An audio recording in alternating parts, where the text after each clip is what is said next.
নবী সাল্লাল্লাহু আলাইহি সাল্লাম তার সেই প্রখ্যাত হাদিসে এমনি এমনি বলেননি। একটা সময় আসবে যে সমস্ত জাতিগোষ্ঠীরা, সমস্ত সম্প্রদায়, অন্য ধর্মের মানুষেরা, মানুষ যেভাবে খাবারের টেবিলে বসে চারপাশে ভাগযোগ করে ছিঁড়ে ফুড়ে খায়, তোমাদের মুসলিম জাতিকে সেভাবে ছিঁড়ে ফুড়ে খাবে।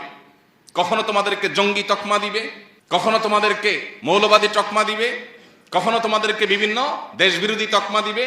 এগুলো দিয়ে দিয়ে তোমাদেরকে দুর্বল করবে, কোণঠাসা করবে এবং তোমাদেরকে শেষ করবে, ধ্বংস করবে। নিজেদের মধ্যে গ্রুপিং সৃষ্টি করে, মতবিরোধ সৃষ্টি করে, তোমাদের মধ্যে মতভিন্নতা সৃষ্টি করে তোমাদেরকে লাগিয়ে দিবে এবং মুসলমানদের মধ্যে একটা অংশ আরেক অংশের ব্যাপারে দ্বিধাগ্রস্ত হয়ে পড়বে।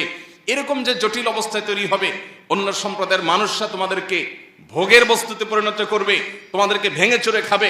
কেউ কাশ্মীর নিবে, কেউ ইরাক নিবে, কেউ সিরিয়া নিবে, কেউ আফগানিস্তান নিবে, কেউ আফ্রিকা নিবে। ভাগযোগ করে সবাই তোমাদেরকে যখন লুটপাট করে খাবে, এমন একটা সময় আসবে